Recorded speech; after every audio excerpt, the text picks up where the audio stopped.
sitting around your computer watching Bid Nerds, I know what you're doing. You're trying to find out what the most interesting car of the day from all the automotive enthusiast auction sites. That's what it's all about. If you're watching the show, that means you are a nerd like us, and we appreciate you. I hate it when someone says, well, I appreciate you.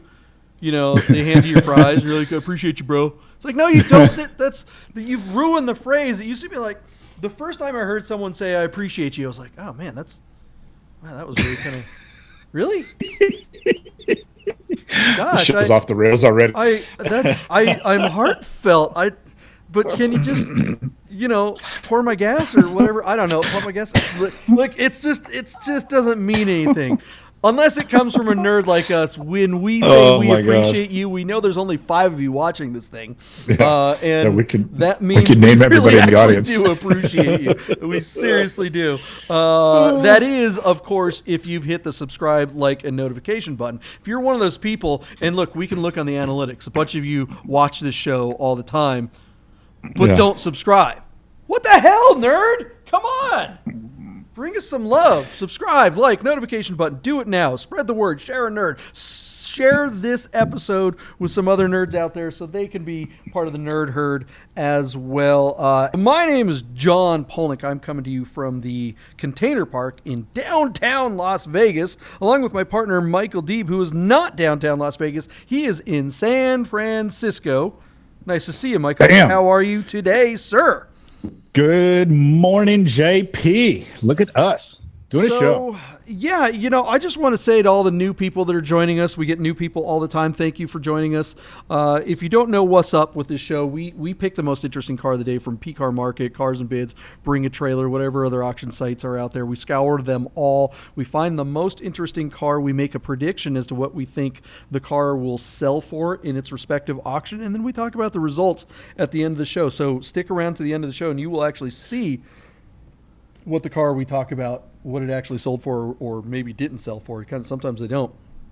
But that's what we do. So tell us what kind of car you think we should be talking about in the future. Is there a car that you've seen on an auction site that's coming up that you think we should be talking about? Let us know in the comments below right after you hit the subscribe, like, and notification button. Today's car is... Yeah, I mean, look, most interesting definitely is this car qualifies. Bad boy. Bad boy indeed. Let's get to it. Michael Deeb, what kind of car? Oh, you know what? We got some more technical issues here. There it is. Boom. There's the car. Boom. Look at that thing. That is. Shot. I'm a little scared. I have fear. No, what's going not. On? No, not. Jay, on Pcar Market is this 2003 Porsche 996 generation of the 911. This is a GT2. Our car has just 19,800 miles and is offered out of South Riding, Virginia. The GT2 JP, you may remember, is a turbocharged 911, but without all-wheel drive. This is a rear-wheel drive only. So the GT2 makes about 455 horsepower and nearly 460 pound-foot of torque. As the track version of the 911 Turbo, this car is fast, it's dangerous, and it's really for the best drivers out there. This is not a car for the novice. This is not for the car, a car for the person who doesn't know how to drive. These are really track-focused, and just they live on an edge. These are kind of the last great analog 911s to be made, and as such, they've garnered the nickname the Widowmaker, which is really from the 70s and 80s when Porsche first started to make turbo cars. This car doesn't have a stability program, and it'd be really easy to get yourself into trouble if you don't know what you're doing. As such, now the car has this great reputation and this great mystique that goes with it. Everybody loves one, but not everybody wants to own one. Super neat car, JP. I love it in black on black. These cars are starting to bring big money again. They were $190,000 when they were brand new, but for a long time they were selling for, almost a fraction of that, But now I think these cars are worth sticker or more. This one looks to be in really nice condition. And how hot is that in black on black? JP, what do you think of the GT2? You've driven one of these, right? I have. I've been lucky enough to drive a few of them, actually. And I got to tell you, it's one of my favorite cars of all time. You said that it is kind of a track-focused car. And certainly it is. I mean, it's a GT car, so it absolutely is a fantastic track vehicle. But I got to tell you, I really prefer this car on the road. It is scary. It is something that you got to respect, and you got to have some clue what you're doing. But I don't know if there's a better car for road going than this. If you want to tear up a canyon, and you might kill yourself. Try not to kill someone in a minivan. But dude. It doesn't have a roll bar. It's not an RS version. They didn't make an RS in the 996 GT2, whereas they did in the 997 GT2 RS. I actually kind of I got to disagree a little bit and say this is the road version of a car that kind of belongs on the track. Black on black, come on with those yellow seat belts. Basalt black. Yeah. It's basalt black metallic. The car is gorgeous. And the carbon trim and the ceramic brakes, not having the seat in the back. Just, it's funny when you get behind the wheel, something like this, you can just immediately tell that it's something special. And, if you've ever driven a 996, I've owned 996 turbos and a bunch of other 996s and stuff. And you get in something like this, you're like, oh yeah, okay. Before you even turn it on, when you close the door, you're like, oh, wait a second. But if you've been in a 996, it's very familiar. That steering wheel, the shift lever, all that kind of stuff. It's like, okay, this is, boy. Yeah. Now I want one. Yeah. What do our friends at DWA say? Sense of occasion. Yeah. When you get in this car, you see those ceramic brakes, carbon everything, no back seat, and a GT2 logo. You know that this car means business. Now, here's what I'll give you, JP, on the car. Absolutely. Porsche, the engineers in Weissach, they're like little wizards. And the way that this car rides on the road, if you're driving down the freeway, or you're like, honest to God, if you're taking this car from Vegas to LA for the weekend, you will be shocked at how comfortable and how wonderful this car is to drive. And if you're in sixth gear and you want to pass somebody, you don't even have to downshift. That turbo kicks in and you are gone. Absolutely, it's a fantastic car on the road. But JP, hear me out on this. If we took this car up to Newcomb's Ranch, I would be more scared behind the wheel of this than I would in any old beat up air-cooled 911 you would offer me, because I know I would drive so fast I could get myself into a lot of trouble. And it's one of those things where you downshift a second gear, you feed it into a turn, and you open the throttle. If that turbo kicks in sooner than you expect, you are going to light those rear tires up and you're going to find yourself hanging on for dear life. And that's what I mean about the car not for the novice, the faint of heart. I really think you know what you're doing if you're going to drive this car in anger.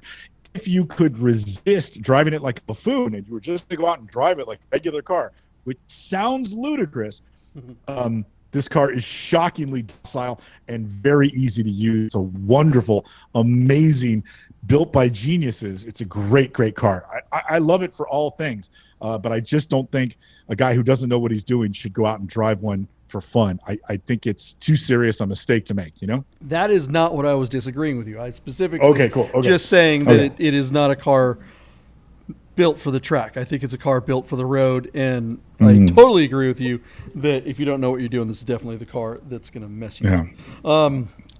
I love it. Very easy to get out on the ragged edge. Okay, so there it is. This car is something special, very fast, can kill you, all the greatest things, all the things that you want out of a Porsche. What do you think someone will have to pay for the privilege of owning and driving a car that may very well end you? What's your bid? All right, JP. So here's the deal. This car cost $191,000 when it was brand new in 2003. Our car is sitting on Pcar Market, interesting to note, at $106,000 on just two bids. I think this car would bring over MSRP on any other platform.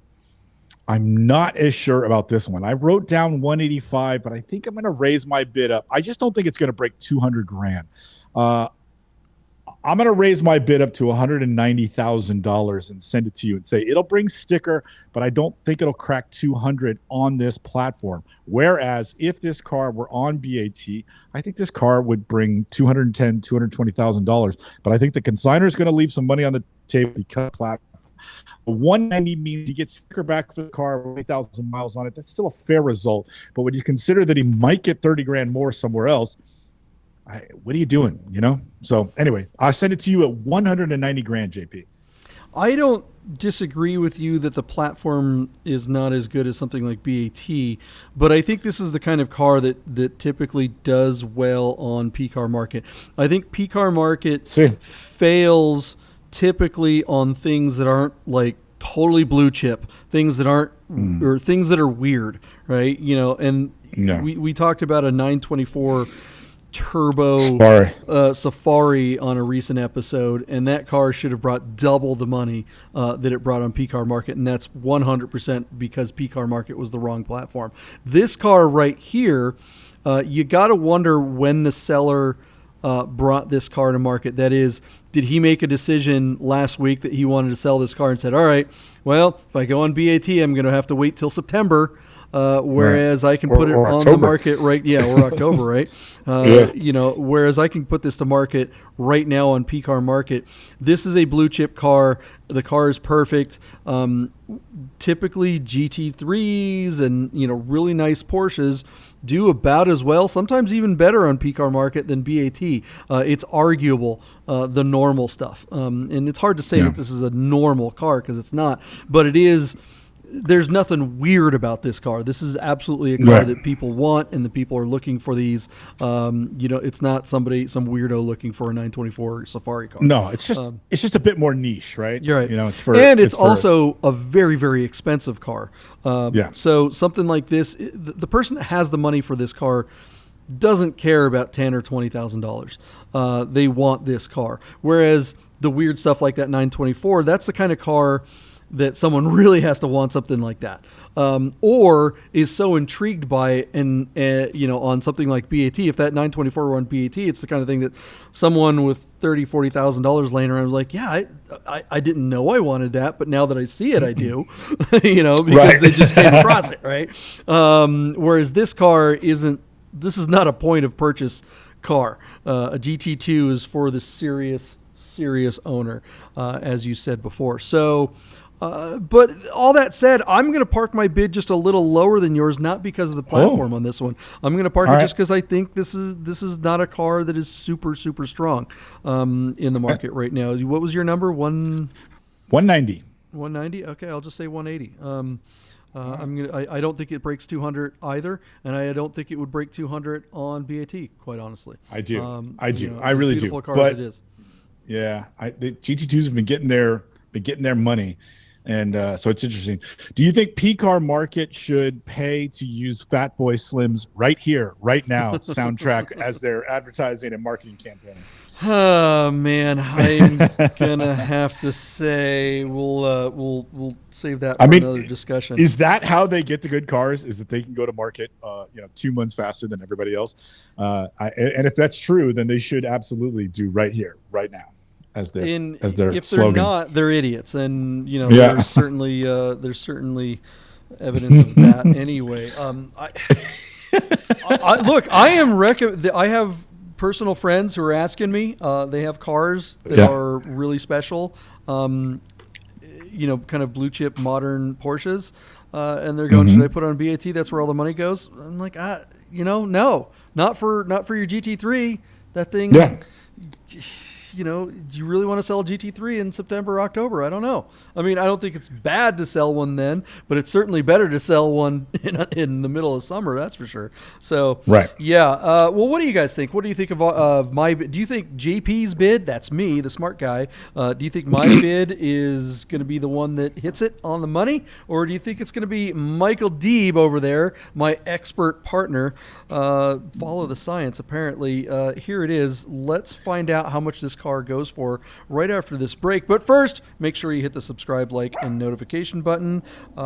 See you in a second. Let's see how much this car sells for.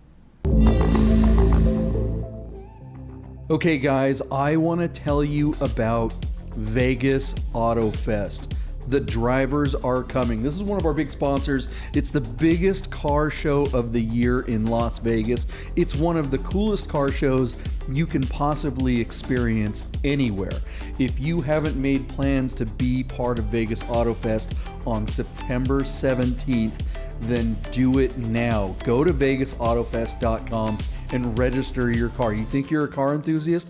Doesn't matter where you live, plan a trip to Vegas on September 17th and come out and see this show.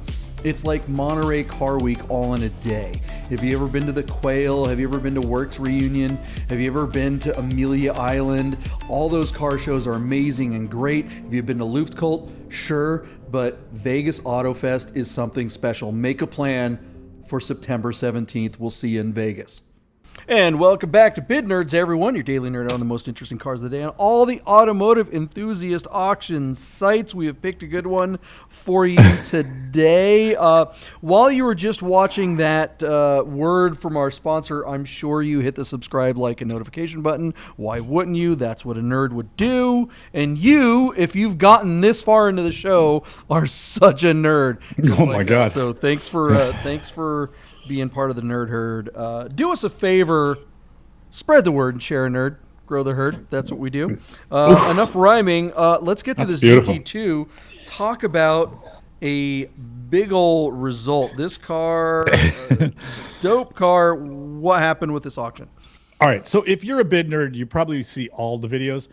We recently covered 1994 964 generation C4 wide body, in which case I bid nearly 250 grand and John bid like 235. That car only went to $175,000. Here on Pcar Market, it's almost inverted in that I said 190 grand and John took the under at 180.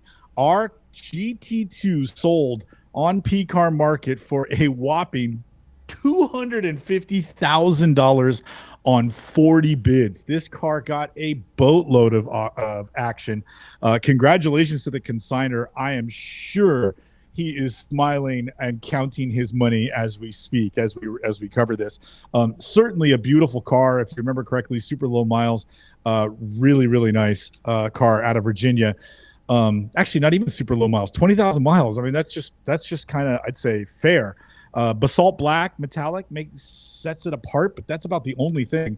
Still stunning. Just 250 grand. I mean, do you remember, John, we had one at Godden with 8,000 miles. We couldn't give it away for 150 grand.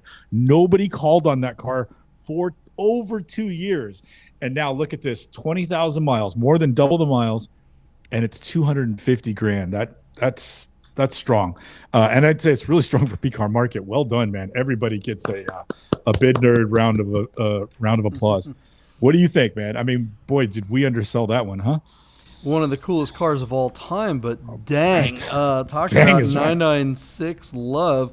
I'm pretty shocked by this result because of the platform and just in general. But, you know, I mean, if a car is going to pop, I guess why not this one? There aren't a ton of these, you know, in black on black like this with, like you said, fairly low miles, but not collector miles. I mean, it's not uncommon when you come across these to find them with 2,000, 3,000, 4,000 miles on them, 6,000 miles. So I don't know. You know, will this car just get put in a garage somewhere now that it just went for that much money? I got to think that whoever bought it's going to be scared to drive it. I don't know. Yeah, that always makes me a little sad. So many of these cars, John, were silver, and they weren't even GT silver. They were like Arctic silver or something. Yeah, and then a lot of them are in gray, and then a lot of them are in black, and you got a few yellows out there. Sometimes you see a white or a red one. But basalt black metallic, I definitely could see somebody paying some quantifiable premium for that rare paint job. And boy, JP, you live in Vegas. I wished you owned this car because I would love to see this car in all the different Vegas skies. I think this car is probably stunning in person. But man, 250 grand, that's still a big number. Congratulations. We finally agree on something. I wish that I owned this car as well. What do you guys think of the result of this auction? That's a big old stunner. A lot of talk about corrections and softening in markets. This car certainly defies all of that. Did a couple of drug dealers get a hold of this one? Is this a money laundering thing? What happened? What's your guys' opinion? Which car? Deeb talked about another car that we recently reviewed, and honestly, I don't know if that video is out yet or not, the way we publish these, but we did talk about a 964 wide body on Bring a Trailer. Was that a 94, Deeb? That was a C4 964, which is there anything hotter in the Porsche market than 964s? No. That car, which we expected to bring well over 200,000, failed to sell and only bid up to 175. And this car, being a 996 GT2, great, amazing, beautiful car, but 250, is that a high watermark? I don't know. Guys, let us know what you think. Would you rather have this car or a 964 wide body? The performance, certainly this car blow the doors off of that 964. But my producer over here is having a total meltdown that I'm not giving her enough attention. So please forgive me, JP. Can you imagine driving this car on the Overton run? You could give John Alcantara and Jeffrey Chew a run for their money in their mid-engine exotics. You know what I'm saying? Yeah, like this car is just king. I could see a real collector mile, let's say a sub 10,000 mile example, bringing $300,000. I think that's happened. But for a car with reasonable miles, like 20,000 miles, 250 grand is still a lot of money. Boy, the market on these is strong. So certainly an interesting result, and all the more so that this whole transaction took place on Pcar Market, and that 40 bids were cast to achieve that number. That's, like I said, everybody who got involved in this one won. So well done. Nice job, guys. All right, guys, let us know what you think in the comments below. Hit the subscribe, like, and notification button so you can get the freshest nerds available when they're available. Thanks so much for watching, you guys. We will see you tomorrow, because we kind of do this every freaking day. Every minute.